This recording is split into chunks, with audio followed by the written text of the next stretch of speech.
자, 오늘 말씀 보도록 합시다. 창세기 18장 1절에서 8절까지 8절까지 우리 다경자매님. 주께서 마물의 편지에서 그에게 나타나셨더라. 그가 그날 더울 때에 장막문에 앉았다가 눈을 들어 보았더니 보라, 세 사람이 자기 곁에 서 있더라. 그가 그들을 보자 장막문에서 뛰어나가 그들을 맞으며 몸을 땅에 굽혀 절하고 말하기를, 내 주여, 내가 이제 주가 보시기에 은총을 입었사오면 간구하오니 주의 종에게서 지나쳐 가지 마소서. 내가 간구하오니 물을 조금 가져오게 하여 당신들의 발을 씻으시고 나무 아래서 쉬소서. 내가 빵을 조금 가져오리니 당신들의 마음을 위로하신 후에 길을 계속 가소서. 이는 당신들께서 당신들의 종에게 오셨음이니이다 하니 그들이 말하기를, 내가 말한 대로 그리하라 하더라. 아브라함이 급히 장막으로 들어가 사라에게 가서 말하기를, 고운 가루 3되를 속히 가져다가 반죽을 하여 화덕 위에다 과자를 구우라 하고, 아브라함은 소떼에게로 달려가서 부드럽고 좋은 송아지 1마리를 가져와 청년에게 주니 그가 그것을 급히 요리하더라. 아멘. 아브라함이 8절 가면 다 그랬죠? 아브라함이 버터와 우유와 그 사람이 요리한 송아지를 가져다가 그들 앞에 차려놓고 나무 아래서 그들 곁에 서니 그들이 먹으니라. 아멘. 그동안 우리가 17장까지 봤죠. 그래서 할례가 무엇인가에 대해서 우리가 배웠어요. 그렇죠? 할례가 무엇이라 그랬죠? 할례. 할례라는 말이 무슨 뜻이었어요? 할례라는 말이. 할례라는 말 자체가 무슨 뜻이에요? 더러운 것을 잘라내는 것. 잘라내다라는 말부터 유래되는 말이죠. 할례라는 말, 무울이라는 히브리어로 무울이라는 단어인데 잘라내는 것을 할례라고 하는 것입니다. 근데 뭐를 잘라냈다는 것이죠? 표피의 살을 잘라내는 것. 표피의 살을 잘라내는 것을 할례다 그랬는데, 이 표피의 살이라고 하는 것은 남성의 양성 생식기관을 가리키는 말씀의 뜻이에요. 표피라고 하는 말이 자해를 가리킨다 그랬죠. 그리고 살이라고 하는 것, 소위 말하면 바사르라는 히브리어로 보면 바사르라는 단어, 그것이 곧 쾌락, 세상적인 탐욕 또는 정욕, 욕망, 기쁨, 명예, 이런 갖가지 것들을 일컫는 말씀의 뜻입니다. 자, 그런 것들을 쉽게 다른 말로 그냥 간단하게 2단어로 표현하면 세간애와 자해와 세간애, 이 2가지를 잘라내는 것을 가리키는 말씀의 뜻입니다. 이 잘라낸다라고 하는 말씀의 뜻을 다른 말로 표현을 하면 잘라낼 수 있어요, 없어요? 사람이 잘라낼 수 있어요, 없어요? 그러니까 자아와 세간을 잘라낸다는 말이 무슨 뜻이에요?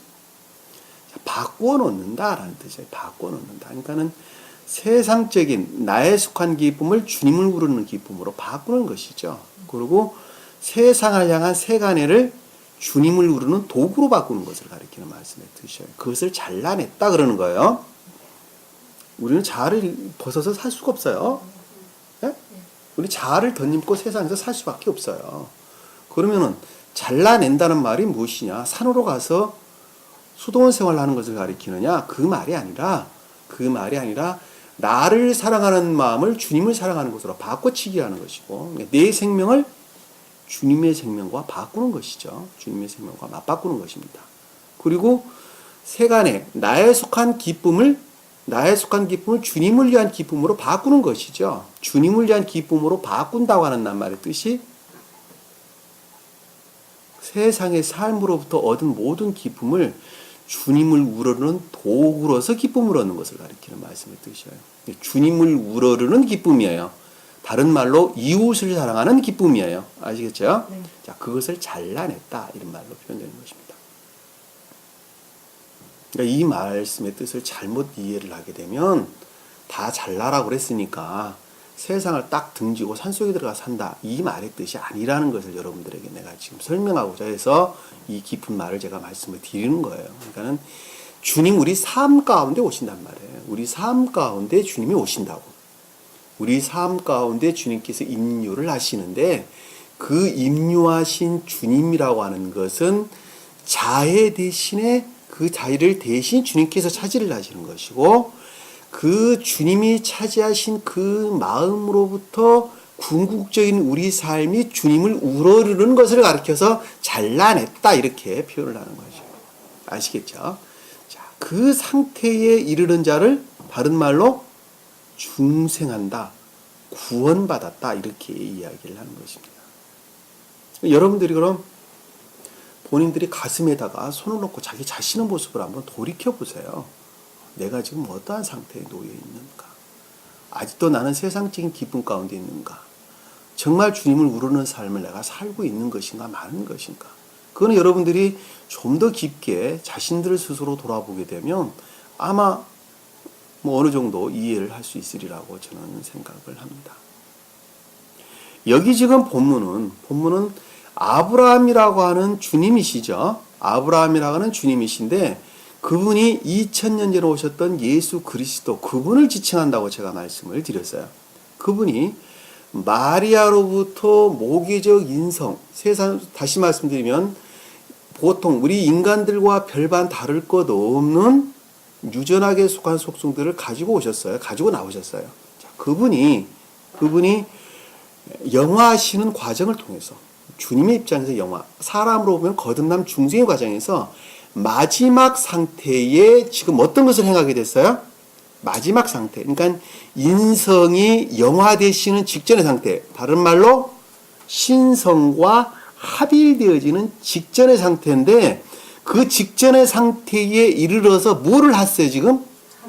할례를 했는데 그 할례에 대해서 24절에 보면 앞장 17장 24절에 보면 이에 아브라함은 하나님께서 자기에게 말씀하신 대로 그날에 그의 아들 이스마엘과 그 자기 집에서 태어난 모든 자와 돈으로 산 모든 자 곧 아브라함의 집 사람들 중에서 모든 남자를 데려다가 그들의 표피를 살을 베어내었더라. 자, 이 말씀을 하나로 뭉뚱그려서 설명을 하게 되면 주님으로 말미암는 질서 가운데로 바로 잡혔다라는 말씀의 뜻이에요. 자, 궁극적인 삶이라는 측면에서까지 가장 외적인 자연적인 사람의 측면에까지도 온전히 주님으로 말미암는 질서 가운데 바로 잡혔다. 주님이 통치하고 다스렸다. 그 말이 무슨 뜻이에요? 제가 지금 설명한 그 말이 무슨 뜻이에요?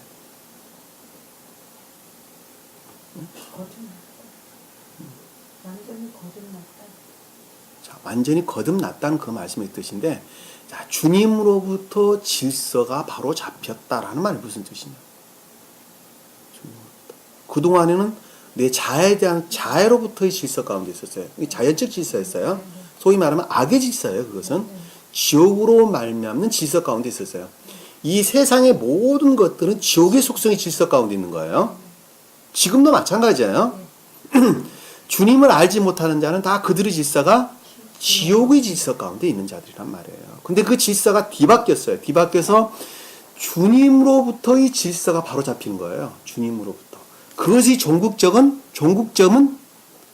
우리 삶.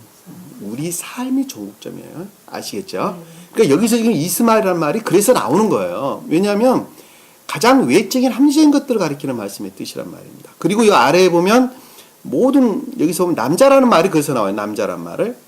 자카르라는 단어를 썼어요. 자카르. 주님에 속한 진리를 일컬을 때는 배인이라는 아들이라는 말이 등장을 하고 주님으로 말미암아 내 안에 있는 진리인데 그것이 거짓들과 뒤섞여 있을 때에는 자카르라는 단어를 쓴다고 제가 히브리어에서.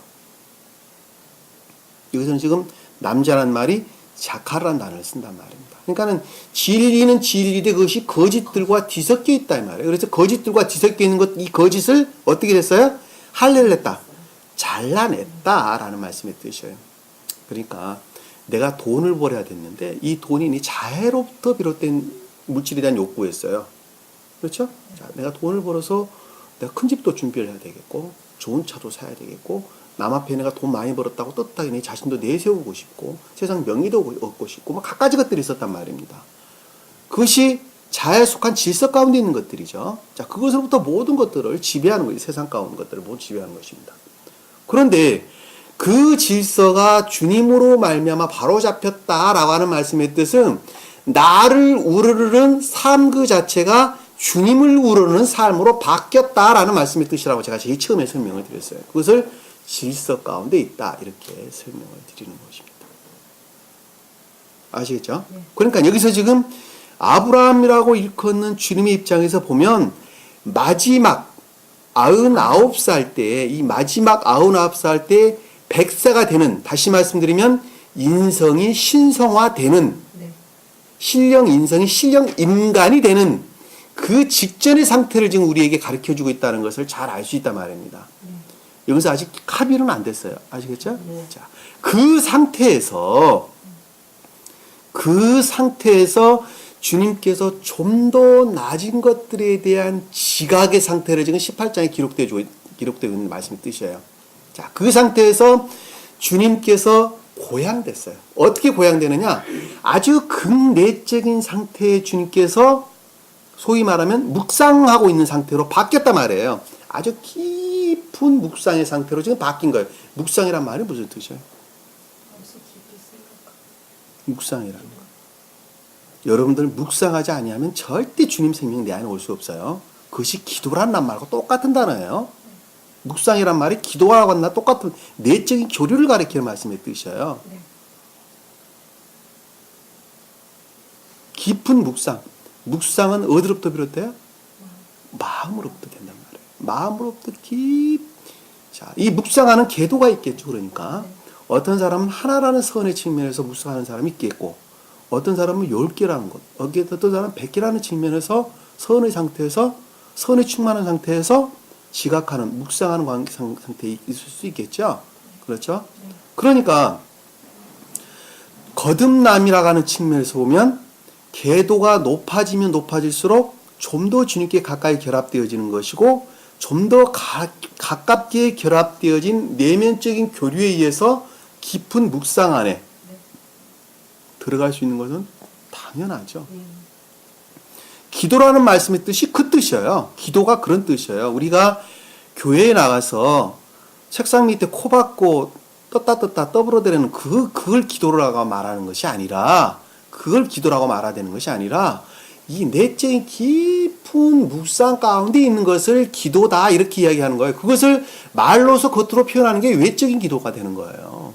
내가 마음속에 깊이 묵상했던 것들을 말로 겉으로 표현해내는 것. 그것을 우리가 보통 말하는 그냥 기도라는 내용의 뜻이란 말입니다. 알겠어요? 네. 자, 주님께서는 기도 이후에는 이런 유가 나갈 수 없다. 악과 거짓들을 물리칠 수 없다라는 말씀의 뜻이 주님과의 깊은 내면의 교류에 의해서만 그와 같은 악과 거짓들은 뒤로 물러난다는 말씀의 뜻입니다. 그것으로부터 새로운 생명이 내 안에 온다. 이렇게 이야기를 하는 것입니다. 그 깊은 묵상 가운데 빠지게 되면, 묵상 가운데 들어가게 되면, 거기로부터 좀 더 깊게 주님과의 내적인 교류가 이루어지기를 간절히 원하는 것들을 지금 아래에 쭉 기록되어 있는 말씀이 뜻이에요. 자, 거기로부터 좀 더 낮은 합리적인 것들에 대해서 생각을 한단 말입니다. 네?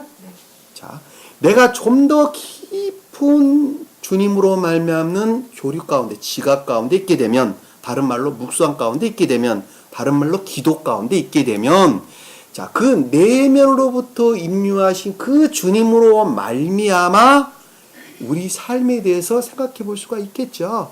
내가 지금 어떻게 살고 있는가? 네? 좀 더 낮은 것들에 대해서 생각을 한단 말입니다.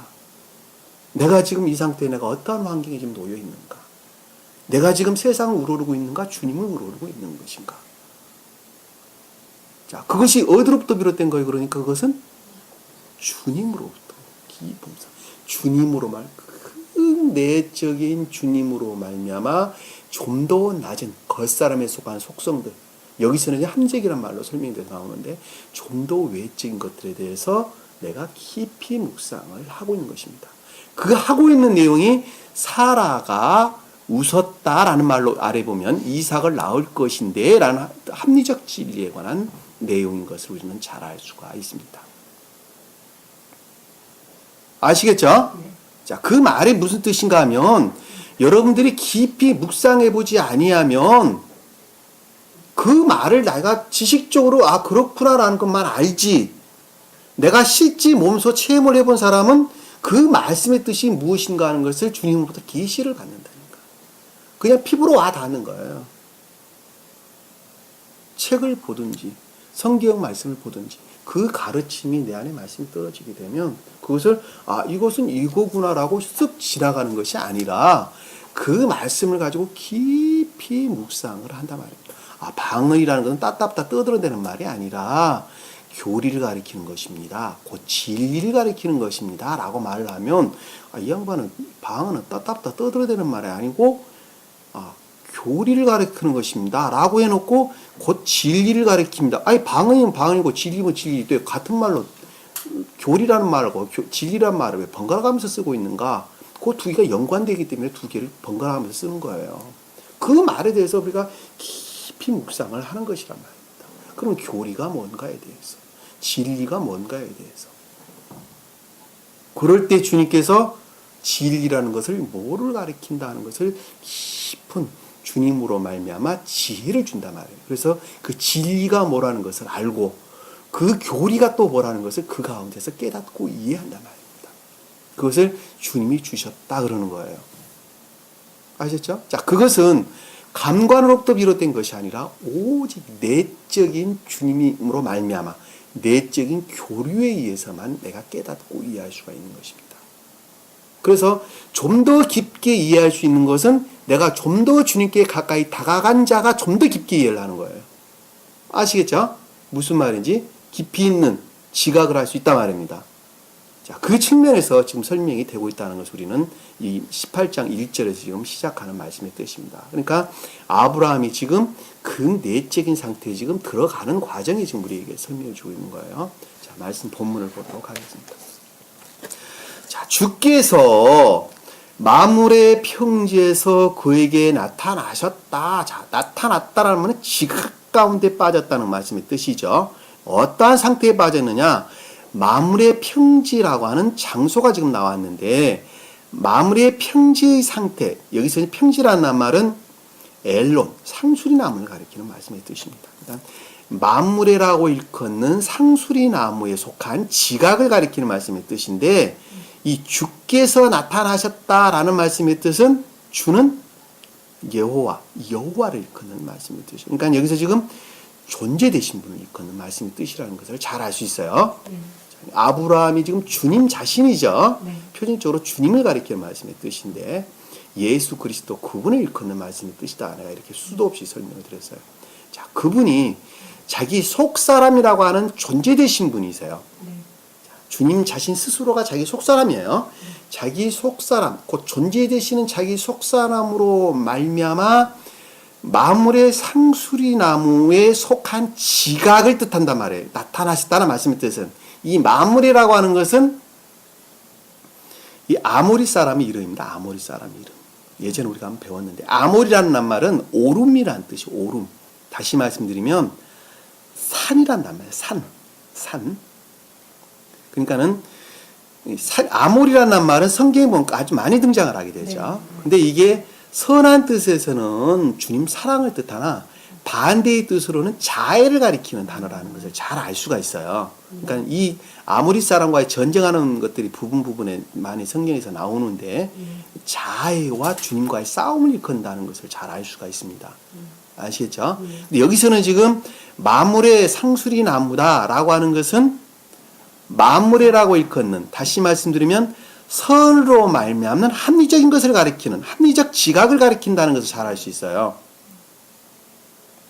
만물이라고 하는 것은 왜냐하면 그것이 아무리 사람 이름이라니까. 그러니까 선으로 말면 합리적인데 그것이 상수리 나무다. 상수리 나무는 키가 클까 적을까?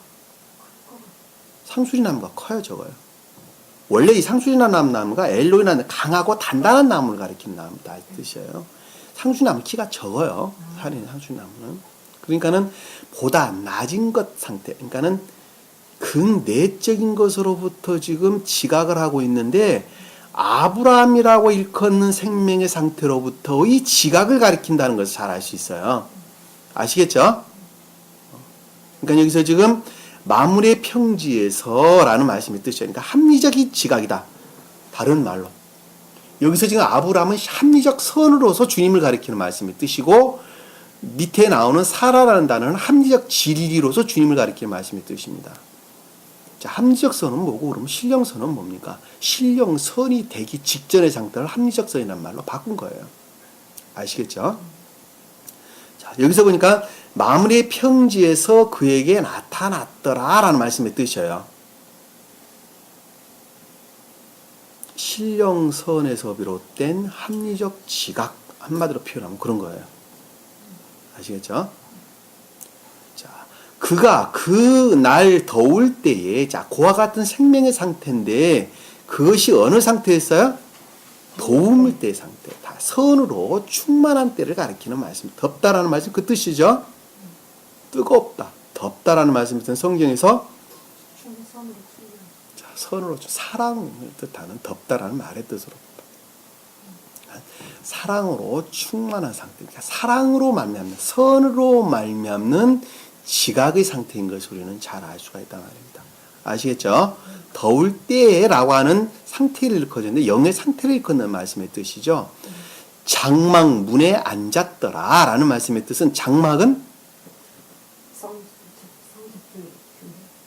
오헬, 거룩한 선을 뜻한 선의 측면에서 거룩한 것을 가리켜서 오헬이라 히브리어로 오헬이라고 하는 장막을 진리 측면에서 거룩한 단어를 가리킬 때는 성전이라는 단어가 있습니다. 아시겠죠? 구분되는 거예요. 이 장막 문이다라는 말씀의 뜻은 그것들의 입구에 있는 상태를 가리킨다는 것을 잘 알 수가 있어요. 처음에 막 진입한 상태를 가리킨다는 것을 잘 알 수 있단 말입니다. 아시겠죠? 페타흐라는 단어를 쓰는데 문이라는 단어가 그 어원의 합성어를 보면 페타브 해라는 단어. 교리 가르침으로부터 생명을 얻은 직전의 상태를 가리킨다는 것을 잘 알 수 있어요. 이 페라고 하는 건 혀, 타브라는 것은 인을 쳤다.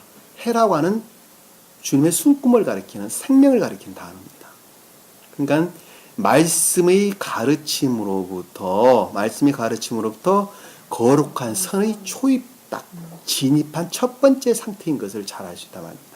장막문에 앉았더라. 그러니까 여기서 지금 주님이 인성과 신성이 결합되기 직전, 바로 직전의 상태인 것을 우리는 잘 알 수 있단 말입니다. 그때 지금 아주 뜨거운 상태인 것을 잘 알 수가 있어요. 여러분들이 가르침을 받을 때 지식적으로 담지 마세요. 자, 지식적으로 담지 마시고 늘 마음속에다 새겨야 됩니다. 그리고 자기 자신과 견주어서 그려보셔야 돼요. 그려보시게 되면 그것을 묵상한다 그러는 거예요. 교류한다 그러는 거예요. 기도한다 그러는 거예요. 깊이 견주어보는 거예요. 그래서 그에 대해서 깊이 묵상을 하는 것입니다. 아시겠죠? 지금 할 수 없으니까 표시를 해놓으세요. 이 말씀을 갖다 딱 머릿속에다가 가슴속에다 담고 자기 자신의 모습을 깊이 시간 됐을 때 침상에 누워서도 괜찮습니다. 의자에서도 괜찮습니다. 멍하니 하늘을 쳐다보고도 괜찮다. 멍하게 밖을 쳐다보면서 괜찮아요. 여러 가지 방법이 있을 수 있어요. 그래서 깊이 묵상을 해보세요. 그럼 여러분 상태가 지금 어떻다는 것을 여러분들이 쉽게 알 수 있으리라고 봅니다. 자, 문에 앉았다가 눈을 들어 보았더니, 자, 보았어요. 뭐를 들어봤다요? 눈을 들어 보았다라고는 좀 더 깊은 내면적인 지각 가운데 들어갔다는 것을 알 수 있어요. 이 들었다는 말의 뜻으로부터 알 수 있어요. 그리고 보았다는 것으로부터 알 수 있어요. 자, 눈은 깨달음, 이해를 뜻한다 그랬죠. 아이라는 단어였습니다. 눈을 들어보았더니 라는 말씀은 좀 더 깊은 내면적인 지각 가운데 됐다. 이 지각이란 낱말이 계속 등장을 하게 되는데 이 지각이 뭐라 그랬죠? 지각. 지각은 천적인 사람들. 그렇죠. 천적인 사람들에게 오는 것을 가리켜서 지각한다. 이 지각은 이에 속한 것이 아니라 마음으로부터 지각되는 것을 가리킵니다. 이 마음으로부터 지각된다라는 말씀의 뜻은 누가 가르쳐주지 않았지만 마음으로부터 선이 무엇인지 악이 무엇인지 그리고 진리가 무엇인지 거짓이 무엇인지 즉각적으로 지각하는 것을 즉각적으로 그것을 아는 것을 가리키는 단어입니다. 아시겠죠? 자, 그 말은 여러분들이 좀 이해력이 닿도록 제가 설명을 드린다면, 자, 우리 학교 다닐 때 도덕 시간에 배웠어요. 길에다가 휘지 벌지 말아라. 아무 데다나 침 뱉지 말고 오줌 싸지 말아라 라고 배웠단 말입니다. 그리고 도둑질하지 말아라. 그리고 이웃들에게 선을 행하라. 이 뭐 자연 시간에 다 도덕 시간에 다 배웠던 내용들입니다. 그러니까 나도 알지 못하는 사이에 내 안에 그런 것들이 형성이 되어 있죠. 되어 있단 말입니다. 그러니까 순간적으로 길 가다가 침을 탁 뱉었는데 순간적으로 마음으로부터 에이, 해서는 안 될 걸 내가 했네. 그것을 가리켜서 지각했다 그러는 거예요. 아시겠죠? 네? 네? 그것을 지각했다. 그건 무엇으로부터? 양심이 지각 대신한 거예요. 네? 자, 천적인 사람들은 마음 자체가 그랬어요. 마음 자체가, 자, 이 말씀으로 바꿔치기를 하게 되면 천적인 사람들은 마음으로부터 나면서 주님께서 주어졌던 그러한 마음, 천적인 마음이 있어요. 다시 말하면 사랑에 속한 그런 마음이 있었단 말입니다. 자, 그 마음으로부터 선이 무엇인지 악이 무엇인지 즉각적으로 그것을 알았단 말이에요. 그리고 진리가 무엇인지 거짓이 무엇인지 즉각적으로 그것을 알았단 말이에요. 그것을 지각했다 그러는 거예요. 아시겠죠? 그런데 시간이 지나면서 어떻게 됐어요? 다 잊어버렸다니까요. 그리고 다 잊어버리고 그 자리에 대신 뭐가 차지를 했어요? 악이 차지했어요. 자아에 속한 유전악과 나의 악이 더불어 함께 뭉뚱그려져 가지고 그 자리에 대신 자아가 속한 것들이 자리를 잡았어요. 그래서 그 지각이라고 하는 낱말 자체 다 잊어버렸다니까요. 그것이 뭔지를 몰랐어요. 그러니까 그 지각이라고 하는 그 자리에 대신 뭐를 넣어줬어요? 주님께서는 말씀을 가르침으로부터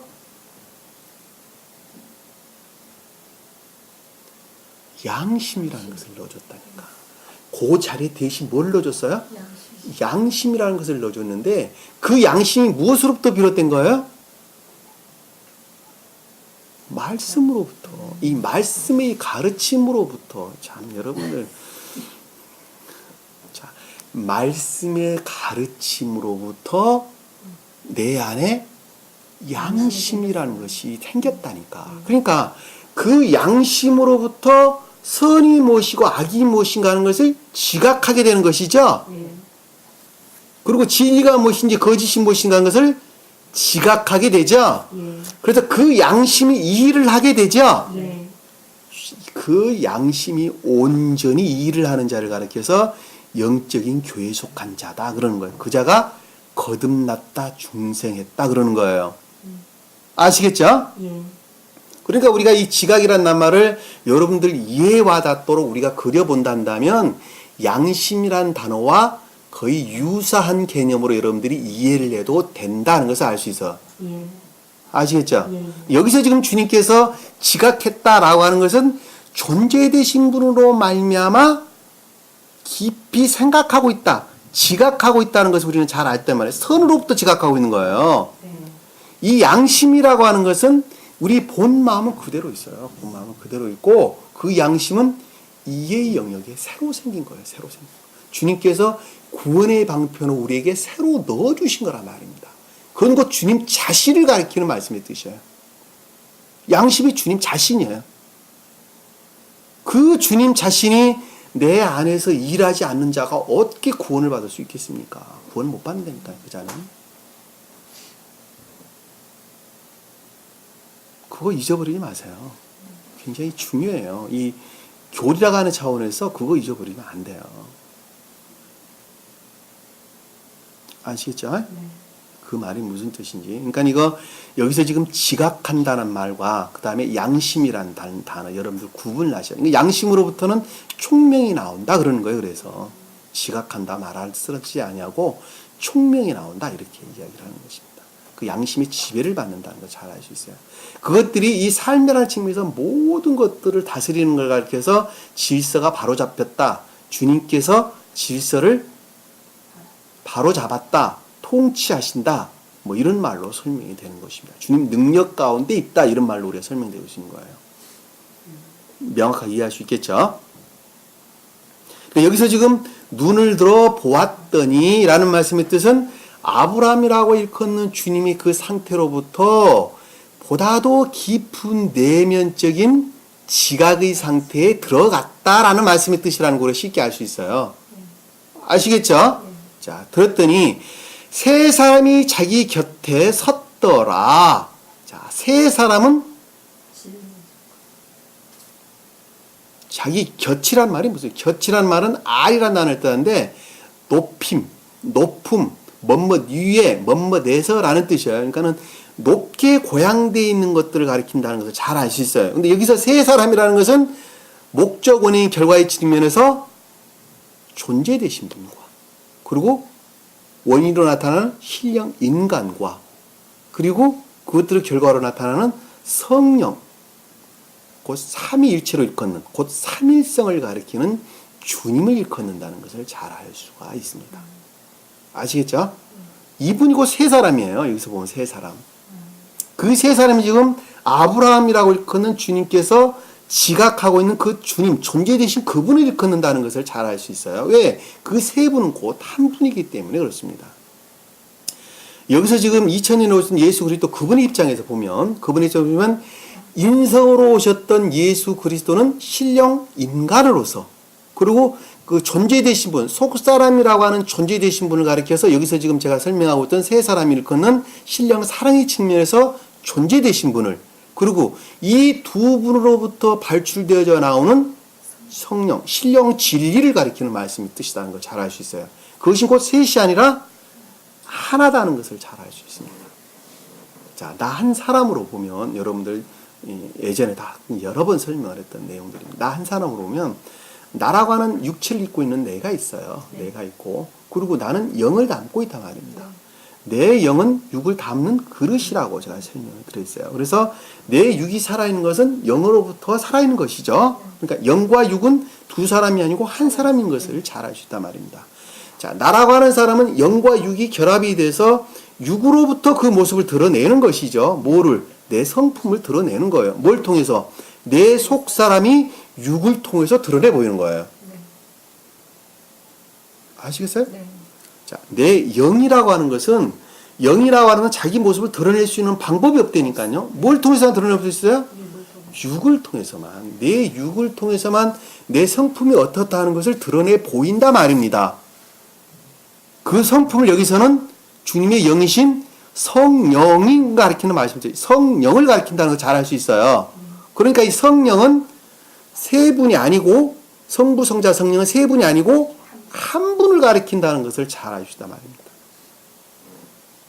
그래서 성령을 신령 진리다 라고 하는 말씀의 뜻이 뭘 가리키는 거냐면 이 성경 말씀을 가리킨다는 것을 우리는 잘 알 수 있어요. 왜? 성경 말씀으로부터 우리는 주님을 알기 때문에 그러는 거예요. 왜? 그 가운데 담겨져 있는 존재되신 그분이 이 성경 말씀을 통해서 그 모습을 드러낸다니까.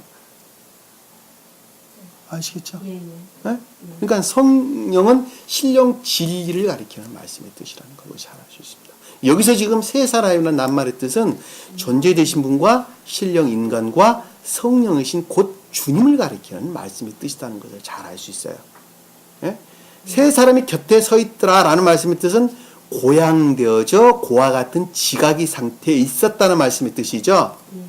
존재되신 분의 지각의 상태에 있었다는 말씀의 뜻이에요. 여러분들이 깊이 묵상을 하게 되면 이 말씀의 뜻이 무엇인가 하는 것을 아주 명확하게 여러분들이 이해할 수가 있습니다. 자, 그가 그들을 보자. 자, 그와 같은 상태에 있는 아브라함이 그것들에 대해서 지각 가운데, 바른 깨달음, 바른 지각 가운데 있게 됐죠, 지금. 존재되신 분으로부터 밝히 지금 지각 가운데 있는 것을 결합되어져 지각 가운데 있는 것을 보자. 장막문에서 뛰어가 그들을 맞으며 몸을 땅에 굽혀 절하고 라고 하는, 아까 장막문에는 처음 막 상태에 이르는 거룩한, 선의 측면에서 거룩한 초입의 상태였죠. 자, 그와 같은 상태에서 뛰어가서 그들을 맞으며 라는 말씀의 뜻은 간절한 열정을 뜻한다는 것을 잘 알 수 있어요. 자, 그와 같은 결합의 상태로 좀 더 깊이 내면적인 것으로 들어가고자 하는 간절한 마음, 열렬한 마음을 가리킨다는 것을 잘 알 수 있어요. 뛰어갔다는 말은 그런 뜻이란 말이에요. 내가 깊이 어디 뛰어갔다는 말씀 뜻은 무엇을 이루고자 하는 간절한 열정을 가리킨다는 것을 잘 알 수 있고, 자연적 뜻으로 봐도. 그렇죠. 그러니까 여기서 지금 그 지각의 상태에 좀 더 깊은 내면으로 들어가고자 하는 간절한 열망 가운데 있다는 것을 잘 알 수 있어요. 그렇죠?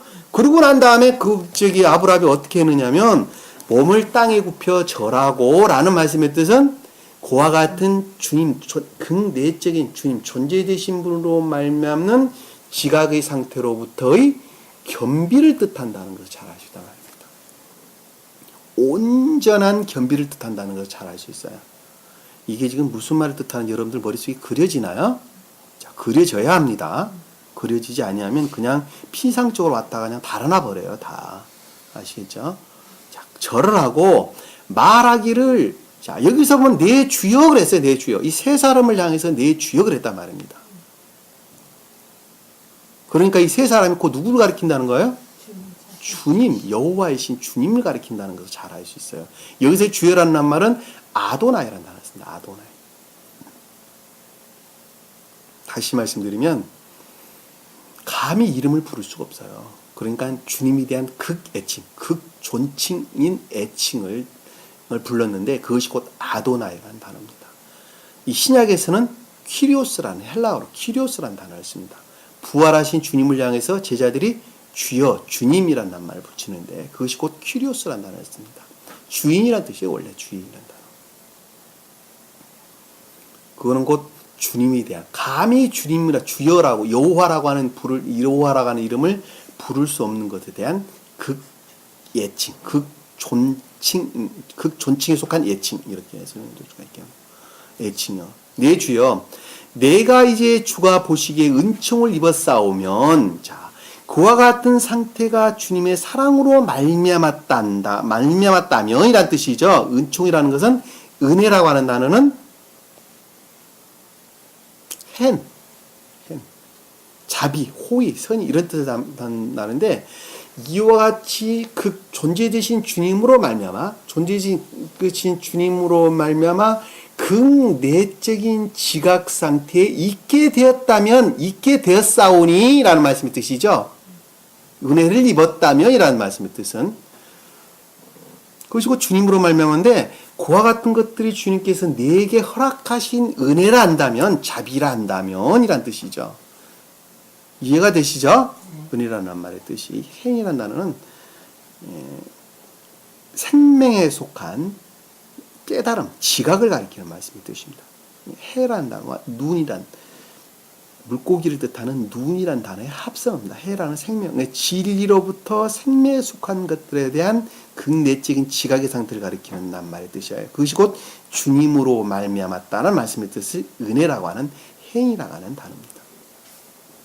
싸우면 간절히 원하오니, 간절히 원하오니 주의 종에게서 지나쳐가지 마소서라는 말은 그와 같은 상태에 머물러 있게 해달라라는 말씀의 뜻이죠. 이 종이라고 하는 것은 완전히 구속되어 있는 상태를 가리키는 말씀의 뜻이죠. 종은 노예를 일컫는 말씀의 뜻이죠. 에베드라는 단어를 씁니다. 히브리어로 에베드. 노동하다, 일하다, 봉사하다, 뭐 이런 거. 종, 노예 이런 단어를 다는데 완전히 구속되어 있는 상태를 뜻한다는 것을 잘 알 수 있어요. 자, 주의 종에게 지나치지 마소서라는 뜻입니다. 내가 간구하오니, 자, 내가 간절히 바라고 원하건대 물을 조금 가져오게 하여 발을 씻으시고, 여기서 보면 당신의 발, 당신한 말은 언어에 보면 없습니다. 자, 가져오게 하여 발을 씻으시고, 자, 물을 가져오게, 조금 가져오겠다는 말씀은 누구에게 가져오겠다는 말에 아브라함에게 지금 가져오라고 지금 가져오게 하랐다는 말씀 뜻이죠. 그러니까는 주님으로 말미암는 내 안에 있는 진리로부터라는 뜻이에요. 그 진리와 결합하여 발을 씻는다라고 하는 것은 자연적인 것들, 발은 궁극적이고 가장 외적인 자연적인 것들의 임류를 가리킨다는 것을 잘 알 수 있어요. 예. 발을 씻는다는 말씀의 뜻은 예. 왜? 주님이 임류하신 것으로부터 거짓된 것들은 씻겨져 나가죠. 그러니까 지금 발을 씻는다라는 말씀의 뜻은 내 안에 있는 진리와 결합을 하여서 가장 궁극적이고 외적인 자연적인 것들의 임류, 악과 거짓들이 제거를 뜻한다는 것을 잘 알 수 있어요. 발을 씻으시고 라는 말씀이 뜻이에요. 나무 아래서 씻소서라고 하는 것은 좀 더 외적인 낮은 것들에 대한 또는 일반적인 것들에 대한 지각을 뜻한다는 것을 알 수 있어요. 나무라는 것은 지각하는 건 단어예요. 에츠라는 단어를 쓰는데 아인과 짜대의 합성어입니다. 아인, 짜대. 짜대는 코를 가리키는 말이에요. 짜대, 코. 아인은 눈을 가리키는 말이에요. 그러니까는 생각하고 지각하는 것을 가리킨다는 것을 잘 알 수 있어요.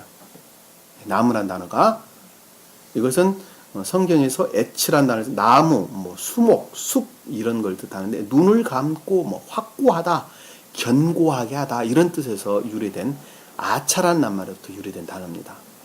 어원이 그래요. 그러니까 그 말을 보면 보편적이고 일반적인 좀 더 낮은 것들에 대한 지각하는 것을 가리킨다는 것을 잘 알 수. 왜? 앞에 지금 발을 씻는다는 말이 앞에 나왔기 때문에 우리가 그렇게 해석을 해볼 수가 있단 말입니다. 아시겠죠? 영적인 뜻으로 보면 문자적인 뜻에 갇히는 순간에 영적인 뜻들은 다 달아나고 아무것도 안 보여요. 아시겠죠? 그것이 영적인 뜻이에요. 여기서 보면 문자적인 뜻에 매여 있는 순간에 영적인 뜻들은 어느 것 하나, 낱말 하나도 알 수가 없어요. 영적인 뜻으로 바꿔야 돼요. 그러니까 한마디 말하면 영어를 전혀 모르는 사람이 사전 펴놓고 영어 해석하는 거하고 똑같아요. 문자든 뜻에 갖춰지는 순간에 영적인 뜻 다 달아난다는 거예요. 아시겠죠? 자, 나무 아래서 씻어서 내가 빵을 조금 가져오리니, 자, 빵을 가져온다는 말씀의 뜻은 빵은 뭐예요? 선을 뜻하죠. 레헴이라는 단어를 씁니다. 레헴, 히브리어로 레헴이라는 단어를 쓰는데 먹다라는 말로부터 유래된 거예요. 빵을 가져온다는 먹다라는 선의 임류를 가리키는 단어라는 것을 빵을 조금 가져오려니라는 주님으로 말미암는 선을 뜻한다는 걸 잘 알 수 있죠. 그렇죠? 자, 선을 가리킨다는 것, 진리와 결합된 선을 가리킨다는 걸 잘 알 수 있어요. 자, 진리로부터 비롯되어진 또 진리와 결합된 선을 가리킨다는 것을 잘 알 수 있어요. 이 빵을 조금 가져오리니 마음을 이루하신 후에라는 것은 그것으로부터의 평강을 뜻한다는 것을 잘 알 수 있죠. 위로 마음을 안식을 취한다라는 것은 마음으로부터의 평강을 뜻한다는 것을 잘 알 수 있어요. 이 빵이라고 하는 단어는 성경에 굉장히 많이 등장을 하는데 빵과 포도주에서 빵도 나오고 그리고 구약에 보면 레위기나 민수기 보면 무교병이란 말이 굉장히 나와요. 무교병이 빵, 떡을 가리키는 말씀의 뜻이죠. 무교병은 무교병이 뭐예요? 그 부르는 것이 전혀 안 들어간. 그렇죠. 예. 누룩이 전혀 안 들어간. 누룩이 들어가지 않은 빵을 가리켜서 무교병이라. 또 진설병이란 말도 등장을 하죠. 신약에 보면 주님께서 떡이란 말로 등장을 하는 것을 좀 잘 알 수가 있습니다. 그래서 떡과 포도주, 우리 성만찬 때 주님께서 우리에게 제정해 주신 성만찬도 떡과 포도주가 나오는데 이 떡은 신령 선을 가리키는 말씀의 뜻이라는 걸 잘 알죠. 포도주는 영적인 선을 가리킨다는 걸 잘 알 수 있어요. 아시겠죠? 주님께서는 너희가 떡을 먹지 아니하고 내 피를 마시지 아니하면 너희 안에 생명이 없다라고 말을 할 때 그 떡도 신령 선을 일컫는 말씀의 뜻입니다. 이 포도주는 영적인 선을 가리킨다는 것을 알 수 있어요. 아시겠죠? 우리 요한복음에서 주님께서 이 떡에 대해서 우리에게 설명해 준 내용이 나오는데 잠깐 한번 살펴보도록 합시다.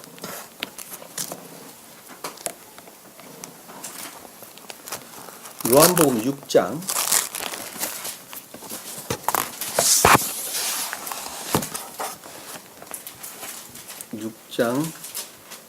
31절에서 35절까지 영은 자매님 한번 주께서 하늘로부터 그들에게 빵을 주시어 먹게 하였도다 라고 기록된 바와 같이 우리 조상은 광야에서 만나를 먹었나이다 라고 하니 그때 예수께서 그들에게 말씀하시기를 진실로 진실로 내가 너희에게 말하노니 모세가 하늘에서 그 빵을 내려 너희에게 준 것이 아니라 나의 아버지께서 하늘에서 참된 빵을 내려 너희에게 주시나니 이는 하나님의 빵은 하늘에서 내려와 세상에 생명을 주는 분이기 때문이라고 하시니라. 그러자 그들이 주께 말씀드리기를 주여 이 빵을 우리에게 항상 주소서라고 하니 예수께서 그들에게 말씀하시기를 내가 생명의 빵이니라.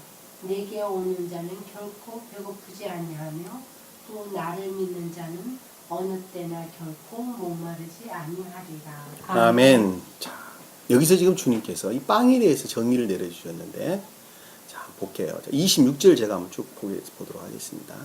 예수께서 그들에게 대답하여 말씀하시기를 진실로 진실로 내가 너희에게 말하노니 너희가 나를 찾는 것은 기적을 보았기 때문이 아니라 빵을 먹고 배부른 까닭이다 이렇게 이야기해요. 이 기적이라는 말은 세메이온 전달하다, 미리 지시하다, 알리다, 말하다는 말로부터 유래된다는 겁니다. 아시겠어요? 세상 기적을 가리키는 말이 아니에요. 내적인 진리를 가리킨다는 것을 잘 알 수 있어요. 영적인 진리를 가리키는 말씀의 뜻입니다. 여기서 지금 기적을 보았기 때문이 아니라 자, 주님께서 그동안에 계속 가리켰죠. 자, 갈릴리 바닷가에서 계속 가리켰단 말입니다. 그러니까 그 가르침은 신령 진리로서 말씀의 영적인 것들을 가리킨다는 것을 잘 알 수 있어요. 근데 그들은 그 기적을 보았기 때문이 아니라 뭘 빵을 먹고 배부른 까닭이라고 하는 것은 외적인 것들을 얻고자 하는 것으로 자기를 따라왔다는 말씀이 뜻이에요. 왜? 그들은 주님이 기적을 해가 아픈 자가 낫게 되고 눈먼 자가 앞을 보게 되고 귀먹은 자가 잘 듣게 되고 혀꼬그라진 자가 말을 바르게 하고 뭐 이 모든 외적인 것들을 그들은 지금 보고 외적인 것들을 쫓아서 산단 말입니다. 그러니까 주님께서 이 말씀을 지금 하고 계시는 거예요. 지금 교회에 나가는 사람도 마찬가지란 말입니다. 그들이 소위 말하면 기복신앙에 빠져 있다는 것을 잘 알 수 있죠. 교회에 나가는 것으로 내가 건강해질 것이다. 교회에 나가는 것으로 내가 세상적인 부귀영화를 누리고 살 것이다. 내가 교회에 나가는 것으로부터 우리 자식이 잘 될 것이다. 뭐 이런 갖가지 세상적인 것들을 우러른단 말입니다. 그 말씀을 가르쳐서 여기서는 지금 빵을 먹고 배부른 까닭이다 이렇게 설명을 했단 말입니다. 그럼 빵이 무엇인가에 대해서 주님께서 아래에 지금 설명을 하고 있는 것을 우리는 잘 알 수 있어요. 자, 썩은 음식을 위하여 일하지 말고 그 빵이 뭐였어요? 자, 썩은 음식이었다니까요. 그들이 원하는 것은 썩은 음식이었어요. 예? 자, 썩는 음식을 위하여 일하지 말고 라는 말씀 쓰셔요. 아셨죠? 영생에 이르는 음식을 위하여 일하라. 영원한 생명을 가리키는 단어라는 걸 잘 알 수 있어요. 영생이라는 말은. 이 빵이라는 단어는 아르토스라는 단어입니다. 헬라어로. 아르토스. 이 빵이라는 단어가 아르토스라는 단어를 쓰는데 그 어원을 보면 들어 올리다라는 말도 유래된 거예요. 들어 올리다. 쳐들다. 집어 올리다. 데리고 올라가다 이런 뜻이 담겨 있는 단어예요. 그러니까는 자애로부터 주님께 속한 것들로 들어 올리는 것을 가리키는 말입니다. 그 선을 가리킨다는 것을 잘 알 수 있단 말입니다. 아시겠죠?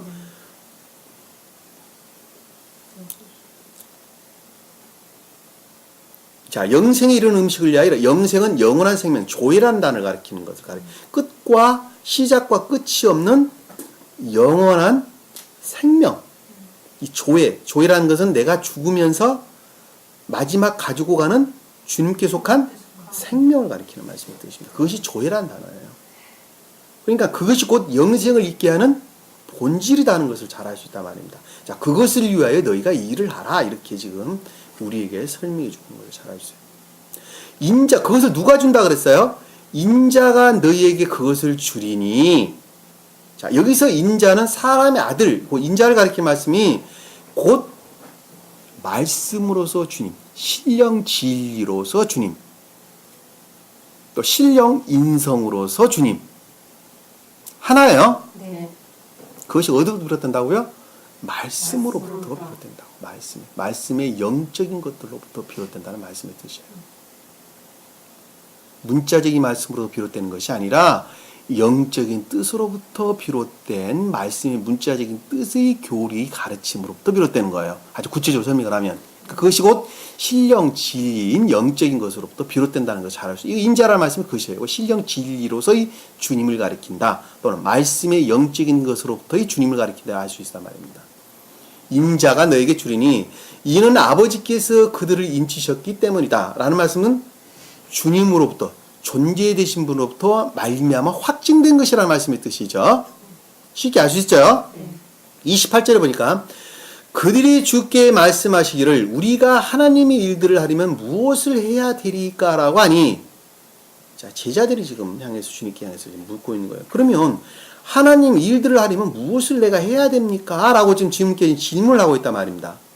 예수께서 대답하여 그들에게 말씀하시기를 이것이 곧 하나님의 일이니 라고 하나님 일에 대해 주님께 정의를 지금 하고 계세요. 하나님 일이 도대체 뭐냐 그러면 하나님 일이니 즉 그분이 보내신 일을 너희가 믿는 것이라. 그분이 보내신 게 뭐예요? 존재되신 분으로 말미암는 것이 뭐예요? 신령 진리를 마음으로부터 시인하고 고백하는 것. 그것이 믿는 것이죠. 네. 다른 말로 선을 우러르는 진리를 가리켜서 믿음이라는 말이에요. 아시겠죠? 믿음은 생각 속에 있는 것이 아니라 마음으로부터 고백되는 것이기 때문에 그렇습니다. 일단 선을 우러르는 믿음. 다시 말씀드리면 신령 진리의 가르침으로부터 선을 우러르는 믿음. 그 믿음이 하나님의 일이다라는 거예요.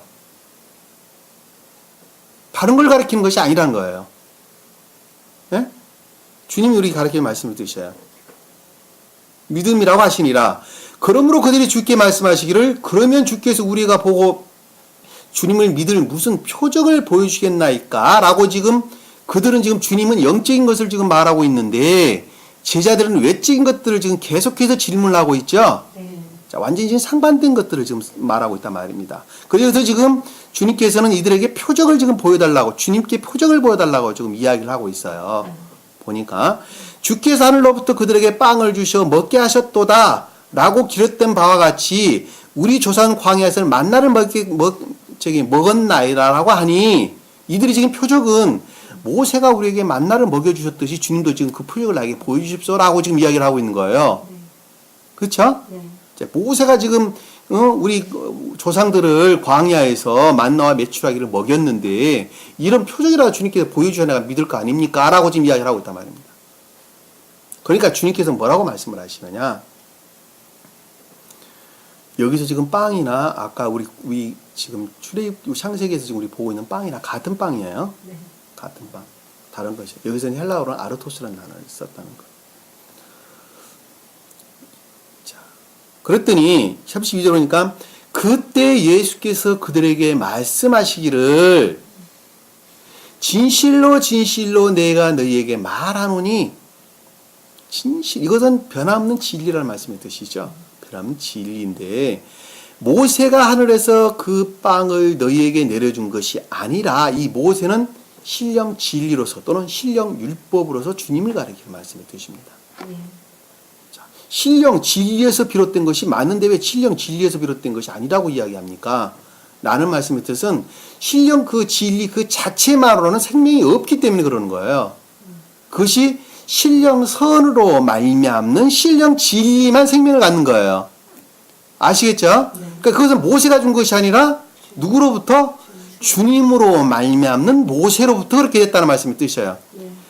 존재 되신 분, 신령 사랑이신 존재 되신 분으로 말미암는 신령 진리로부터 너희에게 만나를 줬다라는 말씀의 뜻이에요. 여기 아래 보면 모세가 하늘에서 그 빵을 내려준 것이 아니라 나의 아버지께서 하늘에서 참된 빵을 내려 너희에게 주시나니 라는 말씀의 뜻이, 그것이 곧 모세를 통해서 너희에게 왔는데 그것이 존재 되신 신령, 존재 되신 분, 신령 사랑으로부터, 곧 신령 존재 되신 분으로 말미암아 신령 진리로부터, 모세로부터 너희에게 그것이 임했다라는 말씀의 뜻이죠. 여기서 보면 앞에서 보면 인자가 너희에게 그것을 준다라는 말씀의 뜻과 이 모세라는 단어는 하나를 가리키는 말씀의 뜻이죠. 하나예요, 하나. 네? 그 앞에서는 인자란 말로 설명이 되어 있고 여기서는 모세란 말로 설명이 되어 있는 거예요. 이 만나라는 단어는 히브리어를 보면 만이란 단어인데, 과자, 만나인데 그 어원을 보면 진리로부터 생명을 얻는 것을 가리키는 말씀의 뜻입니다. 진리로부터 생명을 얻는 것을 만나 그랬어요. 만나. 이거 히브리어 원어를 보면 의문대명사예요. 의문대명사. 내가 알 수 없는 것인데, 알 수 없는 그 어떤 것을 가리키는 말씀의 뜻인데, 그것이 곧 주님 진리로부터 비롯된 생명, 선을 가리킨다는 것을 잘 알 수 있어요. 그것이 곧 만나예요. 광야에서 이스라엘 백성이 먹었던. 그리고 이 메추락이라고 일컫는 것은 뭘 가리키는, 메뚜기를 가리키는 말씀입니다. 어원에 보면 메뚜기. 셀라브란 단어를 쓰는데, 셀라브. 히브리어에 보면 셀라브란 단어를 쓰는데, 이것이 곧 메뚜기라는 단어입니다. 메뚜기. 이 메뚜기라는 단어는 성경에 보면 이제 간혹 많이 등장하는데 그 단어는 다 어원이 다 달라요. 뭐 아마르가 아니고 잊었네요. 헬라의 단어를 잊어먹었어요. 에베르 아니 그것도 아닌 것 같고 하여튼 제가 잊어먹었습니다. 그러나 이 메뚜기라는 단어는 하나는 증대하다는 단어를 담고 있는 단어가 있고 하나는 추로이라는 단어를 담고 있습니다. 그리고 또 하나는 여기서는 지금 샬라라는 단어로부터 유래된 그 광야에서 먹었던 이스라엘 백성들이 먹었던 메추락이라고 하는 메뚜기는 샬라라는 단어부터 유래된 안전하다, 보증하다라는 단어로부터 유래된 단어예요. 그러니까는 주님으로 말미암는 생각을 가리키는 말씀이 뜻이에요. 사상, 생각 이런 것을 가리키는 단어예요. 그러니까는 진리, 선을 우러는 진리, 내가 알지 못하는 선을 우러는 진리를 주님으로부터 주었던 말씀의 뜻이고, 자 그것으로 말미암는 확증된, 보증된 사상, 생각 뭐 이런 것을 가리키는 것을 메추락이 이렇게 이야기했어요. 그것이 밤에는 메추락이 주셨죠. 네? 어두운 가운데서 변하지 않는 진리에 대한 확고한 것을 가리킨다는 것을 잘 알 수 있단 말입니다. 그것이 만나 메추락이라는 뜻이에요. 망나를 먹었나이다 라는 말씀의 뜻이니 광야에서 먹었다는 것은 교회에 속한 것들이 없는 시험의 상태를 일컫는다는 것을 잘 알 수 있죠. 자, 32절에 보면 그때 예수께서 그들에게 말씀하시기를 진실로 진실로 내가 너에게 말하노니 모세가 이거 봤죠? 33절에 보니까 이는 하나님의 빵은 하늘에서 내려와 세상에 생명을 주는 것이라. 생명을 주는 것은 주는 분이기 때문이라고 하시라. 자 보면 하나님의 빵은 어디서부터 내려온다고요? 하늘에서 천계로부터 내려온다는 거예요. 주님으로 말미암아 천적, 영적, 자연적 천사들을 통해서 우리에게 내려온다는 말씀의 뜻이에요. 이 세상은 코스모스라고 하는 치장된 우리 겉사람에 속한 속성들을 일컫는 악과 거짓들로 치장되어 있는 우리 사람을, 겉사람에 속한 감관적인 우리 사람을 가리키는 말씀의 뜻입니다. 그 가운데 뭐를 준다고요? 생명을 주는 것. 생명을 주는 무엇을? 주님에 속한 생명을 주는 것을 가리키는 말씀의 뜻이란 말입니다. 34절에 보니까 그러자 그들이 주께 말씀하시기를 주여 이 빵을 우리에게 항상 주소서라고 하니, 자 35절에 보니까 예수께서 그들에게 말씀하시기를 내가 생명의 빵이니라 이렇게 고백하는 거예요. 뭐가? 뭐가 생명의 빵이라는 거예요? 주님. 주님. 여기서는 지금 신령 인성으로도 주님을 가리키는 말씀의 뜻이죠. 네. 근데 이것이 곧 신령 진리가 그것을 준다는 말씀의 뜻이죠. 네. 왜 하나를 가리키는 말씀의 뜻이기 때문에 그렇습니다. 여기서 지금 예수 그리스도는 성경 말씀으로도 주님을 가리킨다는 걸 잘 알 수 있어요. 네. 아시겠죠? 그러니까는 성경 말씀으로부터 영적인 말씀으로부터 그 생명의 빵이 나오는데 내게 오는 자는 결코 배고프지 아니하며 배고프지 않는다는 선의 충만함을 가리키는 말씀의 뜻이죠. 네.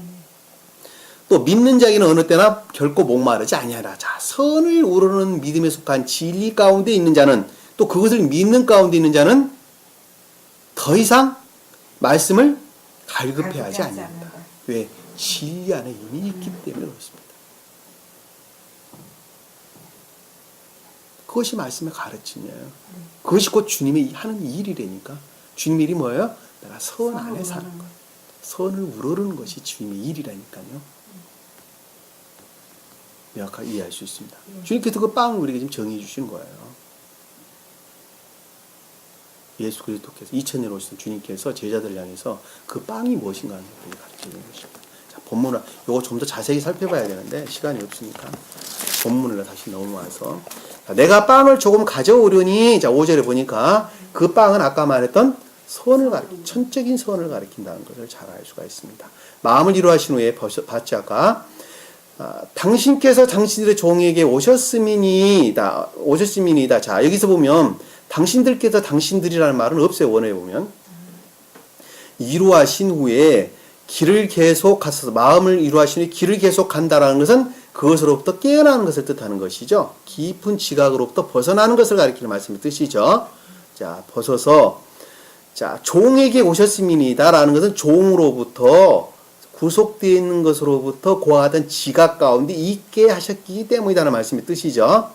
하니 그들이 말하기를 내가 말한 대로 그리하리라 라는 것은 그것들의 결과를 지금 일컫는다는 것을 잘 알 수 있어요. 자, 그 결과가 아래에 지금 설명돼서 쭉 나오는 다음 시간에 우리가 배워야 될 내용들인 것을 잘 알 수 있습니다. 자, 6절에 보니까 그렇게 이제 결과가 일어났는데 아브라함이 급히 장막으로 들어가 사라에게 가서 말하기를 자, 깊은 내면 속에 지금 지각 가운데 있었죠. 자, 그리고부터 지금 보다 더 낮은 것들에 대해서 지금 지각을 하고 있는데 아브라함이 급히 장막으로 들어갔다라고 하는 것은 진리와 결합된 선으로부터 장막은 선의 측면에서 우리 의지 측면에서 우리 마음을 가리키는 거예요. 거룩한 상태를 가리키는 말씀의 뜻입니다. 사라에 가서 말하기를 자 진리로부터 지각할 이건 합리적 진리를 가리키는 말씀의 뜻이에요.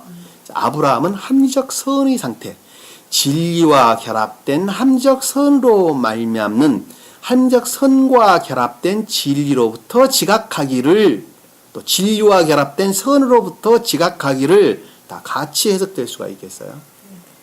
지각하기를 말하기를 고운 가루 세대를 속히 가져다가 반죽을 하여 자 곱다라고 하는 것은 선의 측면에서 가루는 진리 측면에서 세대는 삼이라고 하는 거룩한 것들을 뜻한다는 것을 알 수 있어요. 이거 천적이고 영적인 거룩한 것들을 가져다가 속히 가져다가라고 하는 간절한 열망을 뜻한다는 것을 알 수 있죠. 네. 반죽을 하였다라고 하는 것은 진리와 결합을 뜻한다는 걸 잘 알 수 있어요. 물로 반죽을 하는 거니까. 진리와 결합을 하여 화덕 위에다 과자를 구우라 하고 자 화덕 위라는 말은 없어요. 원어를 보면 자 과자를 구우라 하고 자 과자라고 하는 단말은 앞에서 말한 빵어가 다른 단어예요. 앞에서 빵은 뭐였어요?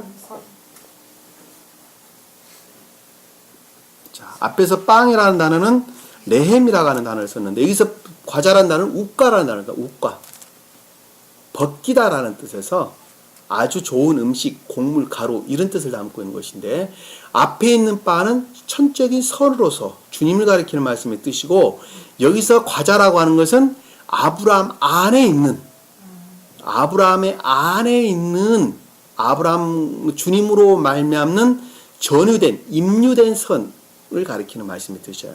이 굽는다라고 하는 것은 그것으로부터 생산되어진 선을 일컫는 말씀의 뜻입니다. 이 굽다라고 하는 말씀의 뜻은 요리하다, 굽다라는 것은 생산하다, 만들어내다, 노동하다 이런 뜻인데 그것이 곧 주님으로 말미암는 내 안에 있는 선으로부터 온전한 선을 만들어내는 거예요. 네. 선. 아시겠죠? 예. 그래서 이 단어가 구별되는 거예요. 앞에서는 천적인 선으로 주님 자신을 가리키는 말씀의 뜻이고 이 과자라고 하는 것은 아브라함에 있는 선을 가리키는 말씀의 뜻이에요. 아시겠죠? 네. 자, 그것으로부터 굽게 하고라고 하는 것은 선의 생산을 가리키는 말씀의 뜻이라는 것을 알 수 있어요. 실제로 보니까 아브라함은 소떼에게로 달려가서, 그러니까 지금 여기서 보면 사라에게는 과자를 굽게 했죠. 그러니까 진리로부터, 합리적 진리로부터는 선을 낳게 했고, 예. 과자라고 하는 것 상태로부터 선을 낳게 했고, 예. 그리고 아브라함은 합리적 선언을 측면에서 아브라함이 이끄는 말씀의 뜻인데, 네. 소떼에게로 달려갔다라고 하는 건 이것은 황소를 가리키는 단어인데, 이 황소를 가리키는데, 이 황소라고 하는 단어는 불간소, 바카르 단어로부터 유래된 단어입니다. 숫소를 가리키는 말씀의 뜻이에요. 자연적 선을 일컫는 말씀의 뜻입니다.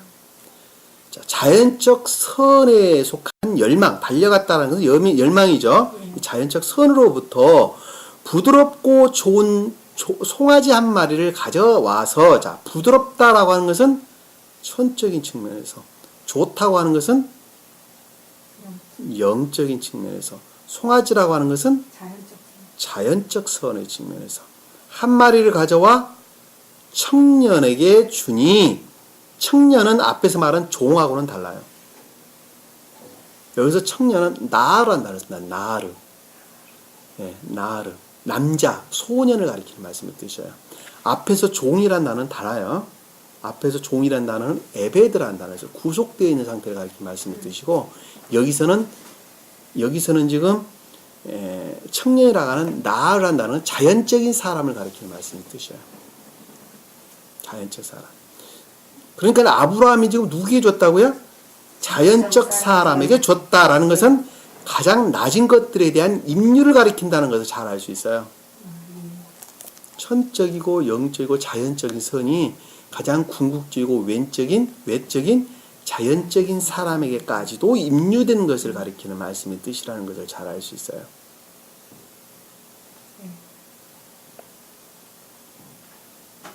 주니 그가 그것을 급히 요리하더라. 자, 요리했다는 말도 구웠다라는 말하고 같은 단어입니다.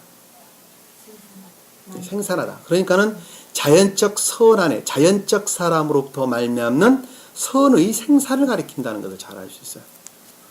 자연적 사람 안에는 선의 생산이 무엇을 가리키는 것일까? 무엇일까? 그렇죠. 삶을 가리킨다. 가장 궁극적인 것까지도 온전하게 결합되어지는 것을 가리키는 말씀의 뜻이라는 것을 잘 알 수 있어요. 아시겠죠? 그 말 무슨 말인지 이해하셔야 돼요. 자, 8절에 보니까 아브라함이 버터와 우유와 그 사람이 요리한 송아지들을 가져다가, 자, 여기서 보면 그 사람이란 말은 없어요. 원어를 보면 아브라함이 버터와 우유와 요리한 송아지를 가져다가, 송아지는 숫소를 가리키는 말씀입니다. 숫송아지를 가리키는 말씀의 뜻이에요. 그러니까 순진무구한 자연적 선을 가리킨다는 걸 잘 알 수 있어요. 이 7절에 보면 송아지가 나오는데 이 송아지가 숫송아지. 네, 숫송아지예요. 그러니까는 순진무구한 자연적 선을 가리킨다는 것을 잘 알 수 있단 말입니다. 8절에 보니까 아브라함이 버터와 우유와 라는 말, 버터는 천적인 것, 우유는 영적인 것, 요리한 숫송아지는 자연적인 순진무구한 자연적 선을 가져다가라고 하는 결합된 상태로부터 그들 앞에 차려놓으니라는 것은, 앞이라고 하는 단어는 뭐예요? 앞이 파님이라고 하는 얼굴, 내적인 것, 서로 말하면 준비, 차려놨다는 것은 예비되었다, 준비되었다는 말씀의 뜻이죠. 그들 앞에라는 것은 지금 앞에서 말하는 주여라고 일컫는 새삼을 일컫는 말씀의 뜻이죠. 네.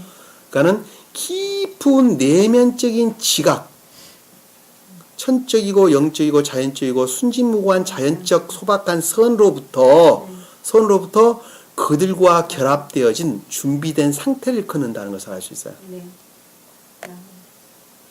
나무 아래서 그들 곁에 서니, 나무 아래라는 것은 낮은 것들에 대한 지각, 아래라는 것은 보다 낮은 것들, 나무는 지각을 이끈다 그랬죠. 네.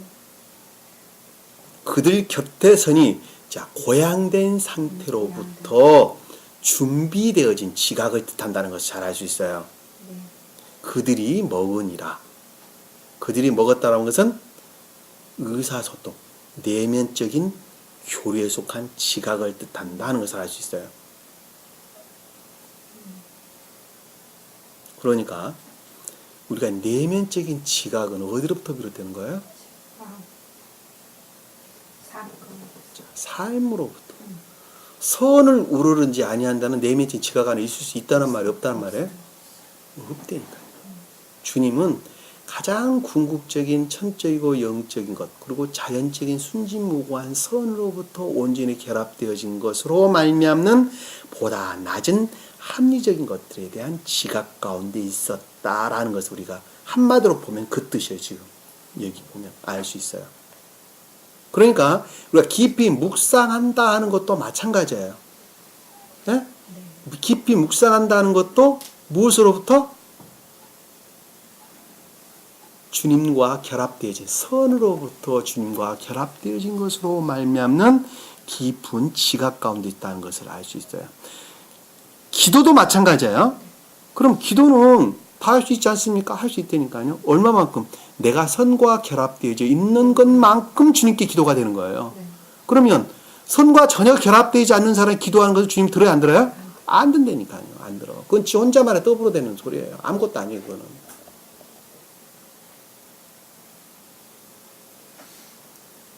그러니까 여러분들이 깊은 내면적인 지각이라고 하는 것은 내가 좀 더 깊게 내적인 것으로 들어가는 것은 내가 주님과 결합되어진 것만큼 보다 더 내적인 주님과 결합이 이루어지고 그것으로부터 지각 가운데 있게 된다는 것을 잘 알 수 있단 말입니다. 그리고 안 그러면 안 그러는 것만큼, 다른 말로 결합된 것이 전혀 없으면 아예 주님과의 교류도 전혀 없다는 것을 알 수가 있단 말입니다. 그러니까는 입으로 백날 떠들어대봐야 아무 소용이 없다는 것을 알 수 있어요. 그는 그들로부터 그들의 탐욕을 구하는 거예요. 그 대신 그들은 그 기도라는 것으로부터 엎어씌워가지고 그들의 탐욕을 구한다는 것을 잘 알 수 있습니다. 오늘 우리 주님 말씀을 우리가 배웠으면 그냥 세상 가운데로 수업 끝나자마자 예배 끝나자마자 그냥 세상 가운데 돌아가지 말고 깊이 묵상하세요. 오늘 가르침은 딱 낱말 하나를 머릿속에 다 각인하세요. 각인하시고 침상에 누워서도 괜찮습니다. 길을 가다가도 괜찮아요. 차를 타면서도 괜찮습니다. 깊이 묵상을 하세요. 그래서 그 말씀이 무슨 뜻인가는 것을 자기 스스로 깊이 묵상을 하시면 주님께서 흘러 들어오셔서 그 마음을 다스리세요. 그래서 그것이 본질이 무엇인가 하는 것을 주님께서 계시해 주신단 말입니다. 아시겠죠? 오늘 주신 말씀 우리가 마음속에 깊이 각인하시고 한 주간도 승리하고 오늘 주신 말씀을 올 1년 동안, 올 한 해 동안 여러분들 생명으로 삼았으면 좋겠다는 그런 생각이 듭니다. 가르침을 그냥 흙길 마시고 깊이 묵상하시기 바랍니다. 그래서 주님과 함께 교류하는, 교제하는, 내통하는, 또 결합되어지는 그러한 저와 여러분 되기를 간절히 축원합니다. 자, 기도합니다. 사랑의 주님, 오늘도 주님께 저에게 귀한 말씀 주신 것을 감사드립니다. 주님의 생명은 곧 기도에 있는 것을 저희가 잘 알고 있습니다. 그 기도라고 하는 것은 깊은 내적인 교류인 것을 또한 잘 알고 있습니다. 이제는 또 말씀을 가르침으로부터 깊이 묵상하는 것, 그 또한 주님과의 교류인 것을 제가 잘 알고 있습니다. 오늘 주님 말씀 마음속에 깊이 각인케 하시고 올 한 해에도 주님과 온전히 결합되어져 좀 더 주님께 가까이 나아가져가는 저희 모습이 될 수 있도록 축복해 주시옵소서. 남은 시간도 주께 삼켜 주시며 싸우며 예수님 이름으로 기도드립니다. 아멘. 주기도문합니다. 하늘에 계신 우리 아버지여, 이름이 거룩히 여김을 받으시오며 나라의 몫이며 뜻이 하늘에서 이룬 것 같이 땅에서 이루어지리라. 오늘날 우리에게 일용할 양식을 주옵시고 우리가 우리에게 죄진 자를 사해 준 것 같이 우리 죄를 사하여 주옵시고 우리를 시험에 들게 하지 마옵시고 다만 악에서 구하옵소서. 나라와 권세와 영광이 아버지께 영원히 쌓옵나이다. 아멘.